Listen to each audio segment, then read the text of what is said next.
Good morning everyone. स्वागत है आप सभी का maths special batch for whole arithmetic. जो ये बैच है हम लोगों की मैथ्स स्पेशल बैच, ये होल अर्थमेटिक लिखा हुआ है। इसका क्या मतलब है, क्या समझते हैं? इसका मतलब ये है कि ये बैच ना सिर्फ बैंकिंग, एसएससी, रेलवे, चाहे कोई भी कॉम्पिटिटिव एग्जामिनेशन के जो प्रिपरेशन करने वाले स्टूडेंट हैं उन सभी के लिए ये बैच है। मतलब अगर आप बैंकिंग की प्रिपरेशन कर रहे हैं तब भी आप कर सकते हैं, एसएससी का कर रहे हैं तब भी कर सकते हैं, रेलवे का कर रहे हैं तब भी कर सकते हैं। वो इसलिए कि हम लोग जो यहाँ पढ़ेंगे उसमें होल अर्थमेटिक रहेगा, पूरी की पूरी अर्थमेटिक को हम लोग डिस्कस करेंगे। और अर्थमेटिक का जो टॉपिक्स है, ऐसा नहीं होता कि आपके रेलवे में वो टॉपिक अलग है, एसएससी में वो टॉपिक अर्थमेटिक का अलग मीनिंग रखता है, बैंक में वो टॉपिक अलग मीनिंग रखता है। मतलब कहने का मेरा ये है कि कोई भी एग्जामिनेशन हो, कोई भी कॉम्पिटिटिव एग्जामिनेशन हो, अर्थमेटिक का टॉपिक का जो मतलब बैंक एग्जामिनेशन के लिए होता है वही एसएससी के लिए भी होता है, वही रेलवे के लिए भी होता है। बस क्वेश्चन के लेवल में थोड़ा सा फर्क होता है। हो सकता है क्वेश्चन का लेवल कहीं पे थोड़ा सा ज़्यादा हो, कहीं पे थोड़ा सा कम हो। तो हम लोग यहाँ डिस्कस करेंगे पूरी की पूरी अर्थमेटिक। तो आइए आज हम शुरू करते हैं। आपके बैच का आज फर्स्ट डे है 29 जुलाई। तो मैं आज आपको एक टॉपिक से शुरू करता हूँ अर्थमेटिक का सेशन। चूँकि अर्थमेटिक का जो कोर टॉपिक है, कोर बोल सकते हैं, जो चैप्टर है, जो बेस है इसका, वो है परसेंटेज। इसलिए हम लोग जो डिस्कशन करेंगे आज वो कहाँ से करेंगे? परसेंटेज से। तो मैं आपको आज थोड़ी बहुत बातें बताऊंगा और मेरी क्लासेस जो है अब नेक्स्ट डे से और भी अच्छे से प्रॉपरली चलेगी। आज पहली क्लास है, बहुत लोगों को हो सकता है मेल नहीं मिल पाया हो, इस वजह से जो है क्लास ज्वाइन भी नहीं कर पाए होंगे। तो मैं आज थोड़ी बहुत बातें करता हूं आपसे और फिर अगले दिन से हम लोग जो है इस टॉपिक को और आगे बढ़ाएंगे। तो आइए सबसे पहले समझते ये हैं कि परसेंटेज क्या होता है। सबसे पहले हम लोग ये समझेंगे परसेंटेज क्या होता है। आपको पता होगा ये एक ऐसा वर्ड है, परसेंटेज ऐसा एक टर्म है जो आपको घेर के रखता है। आपके प्रैक्टिकल लाइफ में सबसे ज़्यादा जो टर्म यूज होता है वही टर्म है परसेंटेज। आप अगर मार्केट जाते हैं, वहाँ कोई आर्टिकल परचेज करना है, कोई वस्तु आपको खरीदना होता है, तो वहाँ डिस्काउंट की बात परसेंटेज में करते हैं। एग्जामिनेशन की बात करूँ मैं, आप कोई एग्जामिनेशन देते हैं, मैट्रिकुलेशन का एग्जामिनेशन दिए, इंटरमीडिएट का एग्जामिनेशन दिए, ग्रेजुएशन का एग्जामिनेशन देते हैं, तो वहाँ भी जो हम लोग बात करते हैं परसेंटेज मार्क्स की, वहाँ भी मार्क्स ऑब्टेन कितना किए आप, तो उसको भी हम लोग किस में बात करते हैं? परसेंटेज में बात करते हैं। या आप यूँ कहें कि आप किसी भी एक्टिविटी, जैसे आप मान लीजिए किसी को लोन प्रोवाइड करवा रहे हैं, किसी को लोन दे रहे हैं, खुद से दे रहे हैं, तो वहाँ भी आप इंटरेस्ट की बात करते हैं। या आप लोन ले रहे हैं बैंक में जाकर के, वहाँ भी इंटरेस्ट की बात करते हैं। तो जनरली जो रेट ऑफ इंटरेस्ट होता है वो परसेंटेज में ही लिखा होता है। तो परसेंटेज से हम लोग घिरे हुए हैं, तो परसेंटेज का कुछ ना कुछ तो मीनिंग आता होगा। तो परसेंटेज का मीनिंग क्या आता है? तो परसेंटेज का मीनिंग हम लोग एक लैटिन वर्ड परसेंटम से निकालते हैं। कौन सा लैटिन वर्ड है? परसेंटम। इससे हम लोग क्या करते हैं? परसेंटेज का मीनिंग निकालते हैं। अब परसेंटम को अगर आप ब्रेक करेंगे तो आपके दिमाग में आएगा दो प्रकार से, पर प्लस सेंटम। क्या हो जाएगा ये? परसेंटेज। पर का मतलब क्या होता है? जैसे आप मार्केट जाते हैं, कोई सामान परचेज करना है, तो आप बोलते हैं ना 10 रुपया पर केजी, या आप 20 रुपया पर पीस। ऐसा हम लोग सुनते भी हैं, ऐसा बोलते भी हैं। तो 10 रुपया पर केजी का क्या मतलब होता है कि प्रत्येक 1 केजी का दाम 10 रुपया। 20 रुपया पर पीस का क्या मतलब है? प्रत्येक 1 पीस का दाम 20 रुपया। तो क्या पर का मतलब मैं ये समझ सकता हूं कि फॉर ईच होता है? ऐसा समझ सकता हूँ फॉर ईच मतलब इसका हिंदी में ऐसा समझ सकता हूँ क्या कि ये प्रत्येक होता है। और एक वर्ड है सेंटम। सेंटम वर्ड भी आप जानते हैं, अगर आप क्रिकेट मैच देखते हो, क्रिकेट प्रेमी हैं, तो आपको पता होगा कि कोई प्लेयर अगर 100 रन स्कोर करता है तो हम लोग बोलते हैं सेंचुरी लगा दिया। 200 स्कोर करता है तो हम लोग बोलते हैं डबल सेंचुरी लगा दिया। इसका मतलब जो सेंटम वर्ड है उसका मीनिंग क्या होता है? तो आप बोल सकते हैं इसका मीनिंग होता है 100। इसका मीनिंग क्या होता है? 100। मतलब ये आप कह सकते हैं कि फॉर ईच 100 मतलब प्रत्येक 100 के लिए, प्रत्येक 100 के लिए किसी भी क्वांटिटी का जो भी वैल्यू होता है, किसी भी क्वांटिटी का जो भी वैल्यू होता है उसी को हम लोग क्या बोलते हैं कि ये क्या है? परसेंटेज है, मतलब प्रत्येक 100 के लिए किसी भी क्वांटिटी का वैल्यू, यही क्या कहलाता है, परसेंटेज। अब एक एग्जांपल से मैं आपको दिखाता हूँ, समझाता हूँ, ढंग से समझिएगा। अभी आपको कैलकुलेशन नहीं करना है, आप कैलकुलेशन में स्ट्रांग हैं, आप जानते भी हैं, लेकिन मैं जो चीज़ें समझा रहा हूँ आप उस बात पे फोकस करेंगे।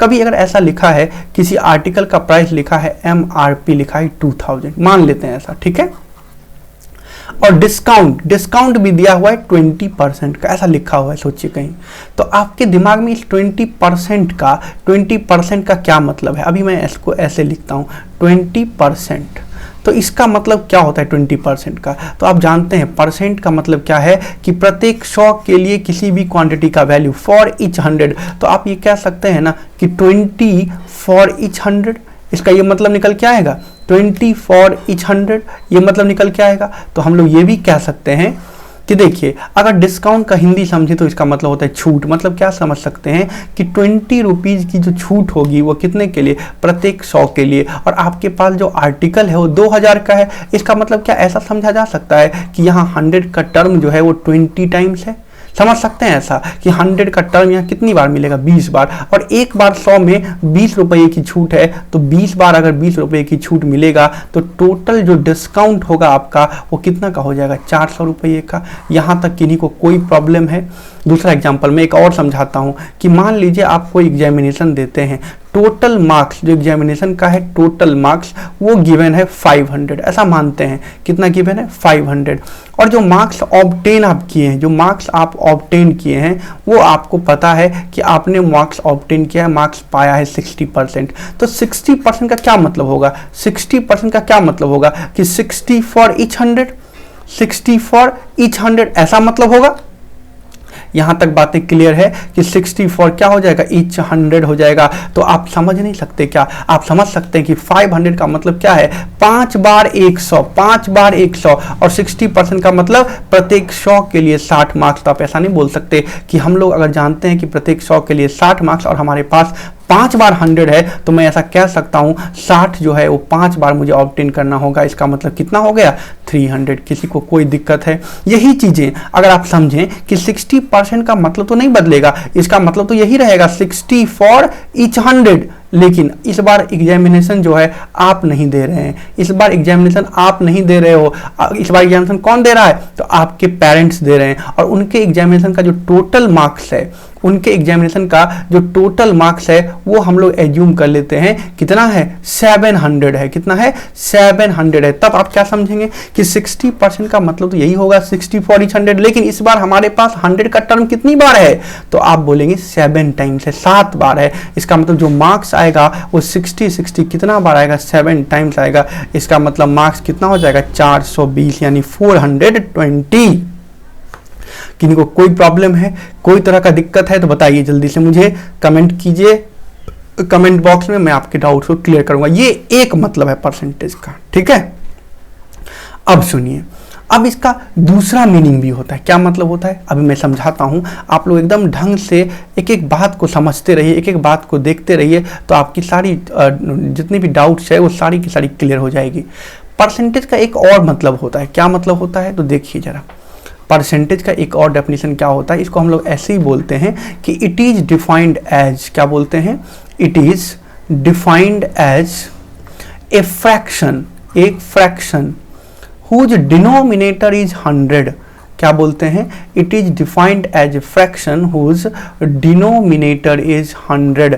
मतलब हम लोग ऐसा भी बोलते हैं कि परसेंटेज जो है एक फ्रैक्शन के रूप में डिफाइन होता है, परसेंटेज जो है एक फ्रैक्शन के रूप में डिफाइन होता है, एक भिन्न के रूप में परिभाषित होता है, जिसका डिनोमिनेटर मतलब क्या होता है हिंदी में, हर, जिसका हर कितना होता है 100 होता है। हम लोग ऐसा भी जानते हैं, it is denoted by, it is denoted by, कैसे डिनोट करते हैं इसको, तो एक सिंबल आपके पास है ही परसेंटेज का, और जो दूसरा सिंबल है वो इस प्रकार से PCT कहीं लिखा हो या कहीं पे लिखा हो PC, तब भी आप क्या समझेंगे कि ये परसेंटेज को ही डिनोट करता है। एक एग्जांपल की मैं बात करूं तो अगर आप ऐसा देखते होंगे बैंक वगैरह में आप जाएंगे तो कभी कभी देखेंगे रेट ऑफ इंटरेस्ट, बैंक अगर लोन प्रोवाइड करती है ना तो उसके पहले एक बैनर लगा के रखेगी बैंक के बाहर कि कोई कस्टमर अगर लोन लेना चाहे तो एक बार उस बैनर को देख ले क्या रेट ऑफ इंटरेस्ट स्मॉलेस्ट है। तो मान लीजिए कहीं पर लिखा है 18 PCPA, तो आपके दिमाग में क्या आना चाहिए? तो 18 का मतलब तो फिक्स है, लेकिन PC का मतलब हम लोग जानते हैं कि PC जो है परसेंटेज को डिनोट करता है, मतलब हम लोग कह सकते हैं 18% ऐसा। और PA का मतलब होता है पर एनम। क्या होता है? पर एनम, मतलब ऐसे भी आप समझ सकते हैं 18% पर एनम। क्लियर है इतनी बातें? कभी कभी ऐसा भी लिखा होता है, कहीं कहीं देखेंगे किसी किसी क्वेश्चन में 18 PCT लिख के फुल स्टॉप लगा देगा, तो आप क्या समझेंगे कि 18 क्या है? परसेंट है। क्या समझेंगे? ये 18% है। क्लियर है? तो मैं कह रहा था कि परसेंटेज जो है एक फ्रैक्शन के रूप में भी डिफाइन होता है, जिसका डिनोमिनेटर कितना होता है? 100। तो मैं ऐसा बोल सकता हूँ क्या कि परसेंटेज इक्वल टू 1/100। एक ऐसा फ्रैक्शन हम लोग बना पाए जिसका डिनोमिनेटर कितना है? 100 है। डिनोमिनेटर का मतलब क्या होता है? हर कोई भी फ्रैक्शन जो लिखा जाता है वो A/B में लिखा जाता है, ऐसा A/B के फॉर्म में। तो A को हम लोग क्या बोलते हैं? न्यूमिरेटर। क्या बोलते हैं? न्यूमिरेटर। इसका हिंदी मतलब क्या होता है? इसका हिंदी में मतलब होता है अंश, और जो नीचे वाला टर्म है उसको बोलते हैं डिनोमिनेटर। क्या बोलते हैं? डिनोमिनेटर। इसको हिंदी में क्या बोलते हैं? हिंदी में बोलते हैं हर। क्लियर है इतनी बातें? तो मैं बोला कि एक ऐसे फ्रैक्शन के रूप में परसेंटेज डिफाइन होता है जिसका डिनोमिनेटर यानी कि हर कितना होता है, तो आप बोलेंगे इसका हर होता है 100। क्लियर है? तो अगर आपसे पूछा जाए कि बताइए 20% को फ्रैक्शन में बताइए, क्या मतलब हम लोग समझ सकते हैं इसका फ्रैक्शन वैल्यू परसेंटेज का क्या समझ सकते हैं? तो आप खुद बोल सकते हैं कि 20 इंटू परसेंटेज का मतलब क्या? 1/100। तो आप सिंपली बोलेंगे 1/5।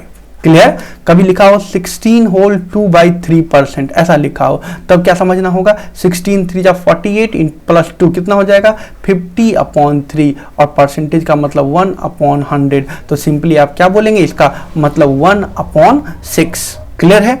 अब जो सबसे इंपॉर्टेंट बातें निकल के आती है वो अब पढ़नी है हम लोगों को, कि आपको जानना जो इंपॉर्टेंट है इस पूरे चैप्टर में, जो जानना वो है परसेंटेज को कैसे कन्वर्ट करते हैं, किस में? फ्रैक्शन में। ये सबसे इंपॉर्टेंट है।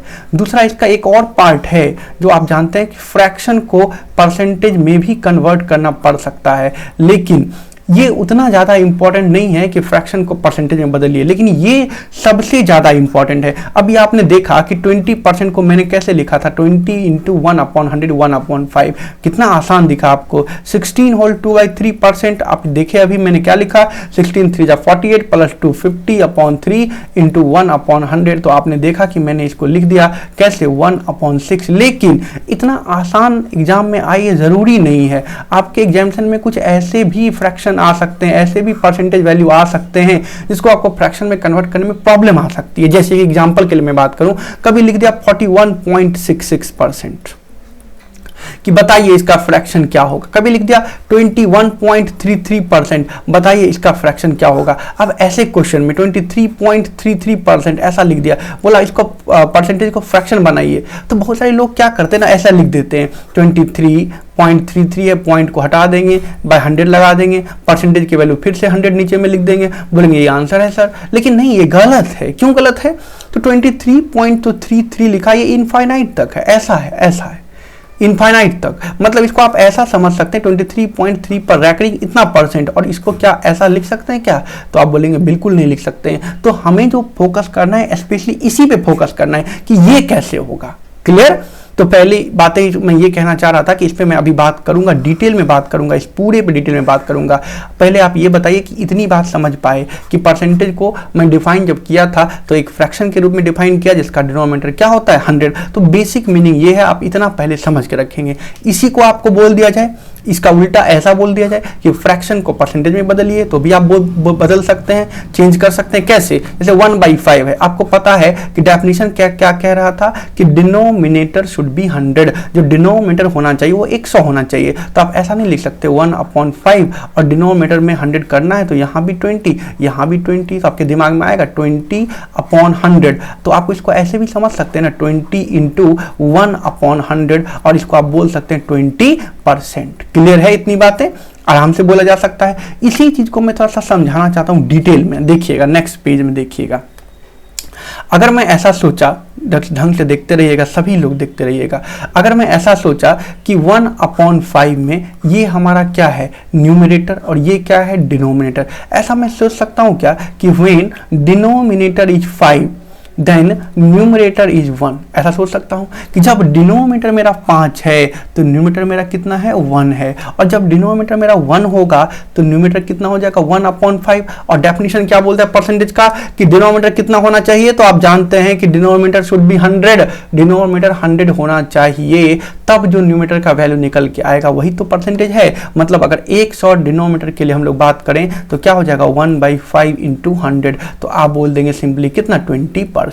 तो इसीलिए आप बहुत बार ऐसा भी देखते होंगे कि कभी कोई फ्रैक्शन a/b लिखा हुआ है और इसको परसेंटेज में कन्वर्ट करना है, तो बहुत लोग ऐसे भी पढ़ लेते हैं कि a/b और सिंपली 100 से मल्टीप्लाई कर देंगे तो ये जो वैल्यू निकल के आएगा ये वैल्यू किस में आ जाएगा, परसेंटेज में। ये भी आप जानते हैं, क्लियर है। लेकिन इसी चीज को मैं अब तक समझा रहा हूं एक दूसरे पॉइंट ऑफ व्यू से, आप समझिएगा। अगर 1/5 को मैं ऐसे भी लिख दूं, ऐसे 1/5/1, तो क्या लगता है मीनिंग चेंज हुआ क्या, जल्दी से बताइए तो कमेंट में बताइए, मीनिंग चेंज हुआ क्या? तो आप बोलेंगे बिल्कुल नहीं, मीनिंग सर बिल्कुल चेंज नहीं हुआ। तो मैं ऐसा नहीं कह सकता हूं कि मुझे डिनोमिनेटर में 100 चाहिए तो यहां भी 100 से मल्टीप्लाई कर लेता हूं।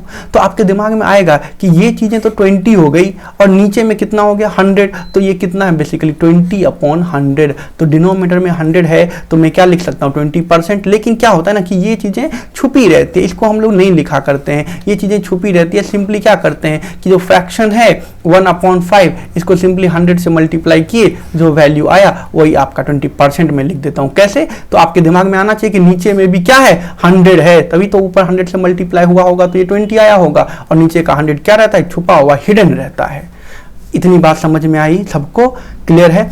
अब यहां से एक बात आप समझिए जो कि मैं समझाना चाह रहा हूं कि मान लीजिए कि ए का इनकम है 10,000, कितना है 10,000, और बी का इनकम है 15,000। क्लियर, ढंग से समझिएगा, बहुत इंपॉर्टेंट बात है ये।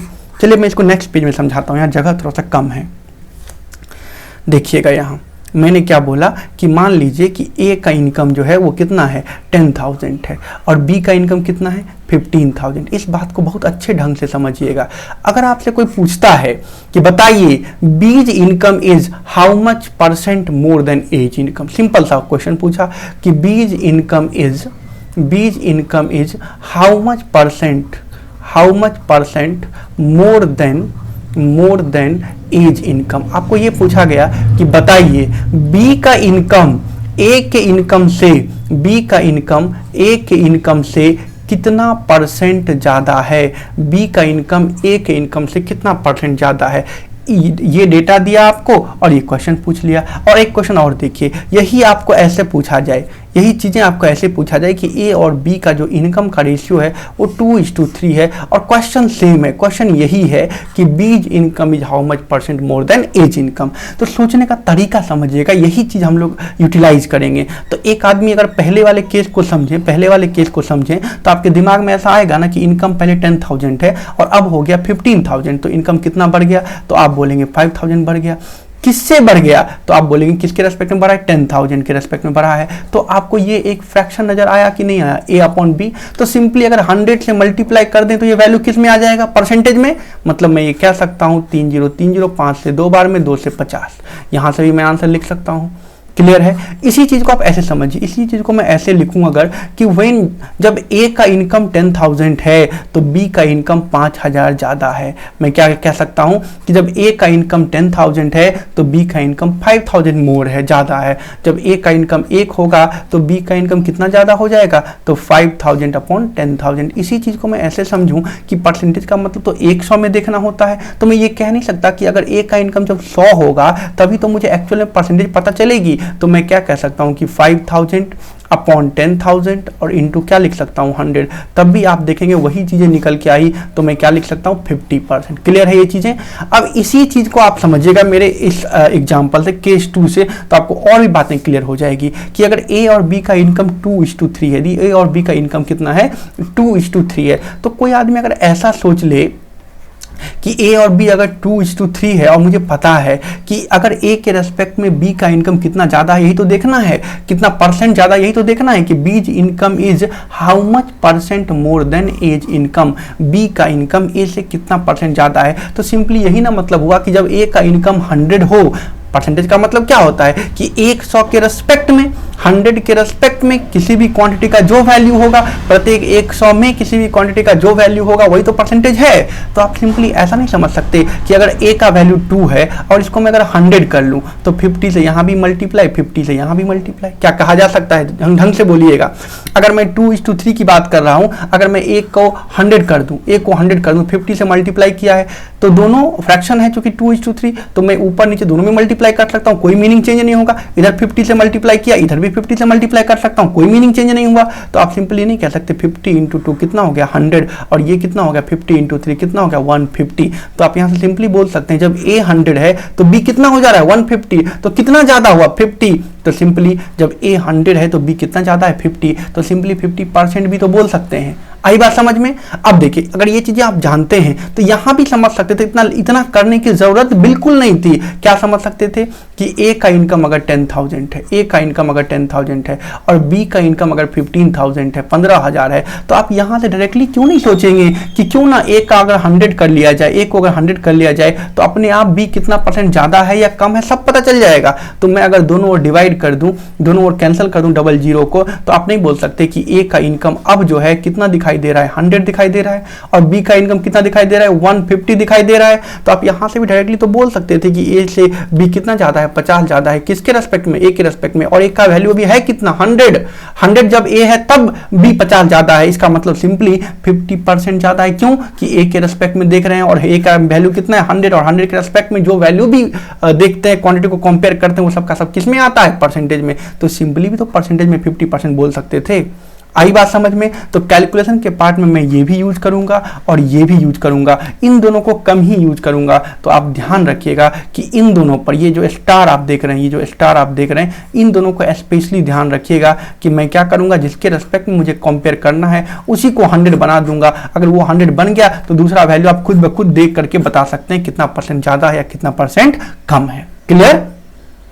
अब मैं आता हूं इस टॉपिक पे। किस टॉपिक पे? तो देखिए ये जो मैं अभी लिखा था थोड़ा देर पहले, आप देखे थे ये 23.33 ये जो वैल्यू है, देखिएगा ढंग से देखिएगा, ये जो वैल्यू मैं अभी समझाना चाह रहा था कि 41.66% को कैसे फ्रैक्शन लिखेंगे, 23.33% को कैसे फ्रैक्शन लिखेंगे, इसको समझने के लिए आपको कुछ बातें और भी जानना होगा। क्या जानना है? कुछ बातें। तो अभी आप क्या जाने कि डेफिनेशन क्या बोलता है परसेंटेज का, एक ऐसे फ्रैक्शन के रूप में डिफाइन होता है जिसका डिनोमिनेटर 100 होता है। मतलब मैं ये कह सकता हूं परसेंटेज इक्वल टू 1/100। अगर मैं सोचूं ऐसा क्रॉस मल्टीप्लाई, तो क्या ऐसा नहीं बोल सकते कि 100% इक्वल टू 1 होगा, या इसी को मैं ऐसा बोल सकता हूं कि यह कंप्लीट मीनिंग रखेगा। अब देखिए कैसे मैं बोल सकता हूं, आपको दिमाग में यही ध्यान रखना है जो मैं लिखा हूं कि 100% का वैल्यू तो 1 होगा, लेकिन इसको आपको क्या समझना है, ये कंप्लीट मीनिंग है। कैसे कंप्लीट मीनिंग है? अब मैं एक एग्जांपल से आपको ये सारी बातें क्लियर करता हूं। जैसे मान लीजिए कि आप अपने मोहल्ले में किसी किराना स्टोर के यहाँ सामान खरीदते हैं। ढंग से समझिएगा चीज़ों को। आप किसी किराना स्टोर के यहाँ सामान खरीदते हैं तो कभी कभी ऐसा होता है ना कि हम एक ही दुकान से अपने घर में किराना का जितना भी सामान जरूरत पड़ता है एक ही दुकान से परचेज करते हैं। ऐसा आप करते भी होंगे। तो जनरली आप क्या सुनने को मिलेगा कि जो उस शॉप का ओनर है और जो उसका स्टाफ है वो आपके बारे में डिस्कस करता है, आपके बारे में बात करता है। क्या बात करता है कि ये आदमी 100% सामान हमारे दुकान से ही ले जाता है। क्या बात करता है कि ये आदमी 100% सामान हमारे दुकान से ही ले जाता है। इसका क्या मतलब है? इसका मतलब ये है कि वो ये कहना चाह रहा है कि कंप्लीट जितने भी आपके घर में सामान का जरूरत है वो सारा सामान आप उसी दुकान से ले जाते हैं। कहने का मतलब ये है कि यदि आपको पूरे मंथ में अगर एक सामान की जरूरत पड़ी तो आपको यही वन वैल्यू क्या हो जाएगा 100% इतना ही सामान ले जाएंगे। अगर 4 सामान ले गए, 2 सामान ले गए, 4 सामान ले गए तो यही 4 सामान जो है, 4 गुड्स जो है, यही किस में काउंट होगा 100% में। अगर पूरे मंथ में आप 2 ही सामान यूज किए तब भी 100% सामान उसी के दुकान से लाए। मतलब क्या मीनिंग आ रहा है कंप्लीट का? यदि आप 4 सामान लाए तब भी आप 100% ही सामान लाए। मतलब आपका 100% का मीनिंग कितने सामान से? 4 सामान से। क्लियर है? एक एग्जाम्पल में और समझाता हूं। कभी ऐसा लिखा मिलेगा जाएगा कि 60 litre mixture of milk and water contain 20% water in it, 20% water in it. मतलब ये हुआ कि 60 लीटर मिक्सचर है, मिश्रण है मिल्क एंड वाटर का, जिसमें कि 20% वाटर है, 20% वाटर है। तो आपके दिमाग में आना चाहिए कि 60% मिक्सचर ही हमारे लिए अभी कितना परसेंट मिक्सचर है, 100%, यानी कंप्लीट सेंस है। क्लियर है? कभी ऐसा भी लिखा हो सकता है कि 120 litre mixture of petrol and kerosene contain 80% petrol. तो आपके दिमाग में आ जाना चाहिए कि 120 लीटर पेट्रोल केरोसिन, यही तो पूरा का पूरा डेटा है हमारे पास, और इसी में 80% पेट्रोल है। इसका मतलब 120 लीटर, इसका मतलब 120 लीटर, यही वैल्यू हमारे लिए कितना है, 100% है, मतलब कंप्लीट है। क्लियर है? कभी इलेक्शन हुआ, बोला in an election there were 5 candidates, क्या बोला कि एक इलेक्शन में कि 5 कैंडिडेट्स हैं, ऐसा बोला गया। और आपको यह भी बोला गया कि जो चुनाव चल रहा है ना, जो चुनाव इलेक्शन हो रहा है, मान लीजिए वो विलेज प्रधान का इलेक्शन हो, मुखिया का इलेक्शन हो, तो आप क्या बोलेंगे कि अगर 5 कैंडिडेट है और अब चुनाव लड़ रहे और विलेज प्रधान का इलेक्शन है, तो जितने भी वोटर्स हैं उस पूरे गांव में, जितने भी वोटर्स हैं उस पूरे गांव में, वो पूरे वोटर्स ही दिमाग में आना चाहिए 100%। ऐसा हो सकता है कि बोला कि first one candidate got 20% votes of total voters of voter list, ऐसा बोल दिया कि एक कैंडिडेट को पूरे वोटर लिस्ट का 20% वोट ऑब्टेन हुआ, प्राप्त हुआ, मिला। तो आपके दिमाग में आना चाहिए कि उस मुखिया के चुनाव में जितने भी लोग पार्टिसिपेट करेंगे, जितने भी लोगों का वोटर लिस्ट में नाम होगा, वो सब के सब 100% में आ जाएगा। कोई लोकसभा चुनाव हुआ, तब भी आप क्या समझेंगे कि लोकसभा चुनाव में जितने भी वोटर्स का वोटर लिस्ट में नाम है, वही हमारे लिए 100% हो जाएगा। क्लियर है? कहने का मतलब ये है मेरे भाई, कहने का मतलब सिंपल सा है कि जब भी आप बात करेंगे कंप्लीट सेंस में, तो वो बातें क्या निकल के आएगी, 100%। क्लियर है? अब देखिए, इसके बाद टॉपिक अब थोड़ा सा डीपली जा रहा है। अब यहाँ से हम लोग डीप में जाएंगे और यहाँ से टॉपिक आपका VVI शुरू हो रहा है, वेरी वेरी इंपॉर्टेंट। इसके बाद की क्लास आपकी छूटनी नहीं चाहिए किसी वजह से भी। तो आज हम लोगों के मैथ्स स्पेशल बैच जो फॉर होल अर्थमेटिक जो बैच है, उसकी पहली क्लास है। तो मैं आज ज़्यादा नहीं पढ़ाना चाहता, मैं अगले दिन फिर से यहाँ से आगे ले चलूँगा। क्योंकि मैंने बताया आप लोगों को, बहुत लोगों को अभी तक कोर्स जो भी लोग बाई किए हैं, उन लोगों का अभी तक मेल नहीं मिल पाया है, उन लोगों को लिंक नहीं मिल पाया है क्लासेस करने के लिए। तो थोड़ी सी प्रॉब्लम है, टेक्निकल इश्यूज है, तो उसको मैं रिजॉल्व कर देता हूँ। और उसके बाद जो है नेक्स्ट डे से, यानी कि 30 से फिर से क्लास यहाँ से आगे रन होगी। ठीक है ना? और जिन लोगों को भी आज की क्लास मिस हो गई है, जिनकी भी आज की क्लास मिस हो गई है, वो इस वीडियो को रिकॉर्डेड मोड में आप अभी यूट्यूब पे देख सकते हैं। ये अभी डेमो क्लास समझ करके, डेमो क्लास के जैसे जो है, मैं इस वीडियो को आपको कहाँ डाल दूंगा, तो ये वीडियो आ जाएगी आपकी यूट्यूब पर। ठीक है ना? यूट्यूब पे। तो अभी आप क्या करेंगे, 1-2 दिन डेमो क्लासेस भी रहेगी उन लोगों के लिए जो अभी मुझे नहीं जानते हैं। मैं अपने बारे में भी आपको बता दूं, जो लोग पहली बार इस वीडियो को देख रहे हैं, कि मेरा नाम अभिषेक गिरी है। मैं महिंद्रा एजुकेशन प्राइवेट लिमिटेड में पहले पढ़ाता था, अभी भी पढ़ा ही रहा हूँ। अभी उनका महिंद्रा जो ऑनलाइन क्लासेस में क्लास ले रहा हूँ। महिंद्रा में पढ़ाते पढ़ाते मुझे 7 ईयर्स हो गया, तो मुझे इस बात का आइडिया भी है कि आपको क्या चीज़ें की ज़रूरत है। मैं पढ़ाते पढ़ाते 7 ईयर्स टीचिंग फील्ड में बिताया हूँ, मतलब आई हैव मोर एक्सपीरियंस, मेरे पास ज़्यादा एक्सपीरियंस है। किस चीज़ का? तो आपके कॉम्पिटिटिव एग्जामिनेशन का। बहुत सारे बच्चे सेलेक्ट भी हुए हैं, हजारों बच्चे सेलेक्ट हुए हैं, और आप देखे भी होंगे कि उनके साथ मैं अपना पिक्चर जो है बार बार फेसबुक वगैरह पे लगाता रहता हूँ, आप देखे भी होंगे। तो आपको मेरे बारे में ज़्यादा जानने की ज़रूरत नहीं है, आप इतना समझ लीजिए कि 7 ईयर्स का एक्सपीरियंस है मेरे पास अप्रॉक्स। तो इस फील्ड में मेरा अच्छा एक्सपीरियंस रहा है, मुझे पता है आपको किन चीज़ों की ज़रूरत है, कैसे आप चीज़ों को समझ पाएंगे, कैसे आप अपने एग्जामिनेशन को क्रैक कर सकते हैं। तो आप जुड़ना चाहें अगर मेरे से, तो आप मुझसे जुड़िए। और मेरा एक कॉन्टैक्ट नंबर भी है, अगर किसी को कुछ पूछना हो मुझसे, तो आप इस पे पूछ सकते हैं, 9534898127। इस पे आप मुझे व्हाट्सएप भी कर सकते हैं, आप मुझे कॉल भी कर सकते हैं। जब भी आपको जो भी डाउट्स हो, किसी भी तरह की प्रॉब्लम्स आए, तो आप मुझे इस नंबर पे कांटेक्ट करें। अगर फिर भी प्रॉब्लम रिजॉल्व नहीं होता है या कांटेक्ट नहीं कर पाते किसी वजह से, तो आप मुझसे मेरे टेलीग्राम चैनल पे जुड़ सकते हैं। मेरे टेलीग्राम चैनल का लिंक है t.me/maths by Abhishek Giri, small में सबका सब, मैथ्स बाय अभिषेक गिरी, ऐसा आप टाइप करेंगे, तब भी आप मेरे टेलीग्राम चैनल से जुड़ जाएंगे। ठीक है ना? यदि ऐसा में अगर आपको कोई दिक्कत आ रही है, प्रॉब्लम आ रही है टेलीग्राम चैनल ढूंढने में, तो टेलीग्राम के सर्च बॉक्स में जाइए और सर्च बॉक्स में टाइप करिए @maths BY बाई, मेरा पूरा नाम लिख दीजिए अभिषेक गिरी, ABHISHEKGIRI, तब भी आपका मेरा चैनल दिख जाएगा। उस चैनल को ज्वाइन करिए और राइट साइड में एक टैब दिखेगा डिस्कशन का, तो उस पर क्लिक करेंगे तो आप उस ग्रुप में ज्वाइन हो जाएंगे। वहाँ आप डिस्कशन भी कर सकते हैं, प्रॉब्लम पूछ भी सकते हैं, मुझसे बात भी कर सकते हैं। क्लियर? और कोई डाउट हो तो मुझे कांटेक्ट करके जरूर बात करिएगा। चलिए, थैंक यू सो मच आप लोगों को मेरे साथ जुड़ने के लिए और मेरे साथ पढ़ने के लिए। बस मैं इतना ही रिक्वेस्ट करूंगा, आप लोग क्लासेस कंटिन्यू रखें, क्लासेस छोड़िएगा नहीं। एक भी क्लास छोड़ने का मतलब है कि आप पीछे हो जाना, तो आप क्लासेस को बिल्कुल मिस मत करिएगा, मेरे साथ बने रहिएगा। ठीक है? All the best, thank you so much. Okay.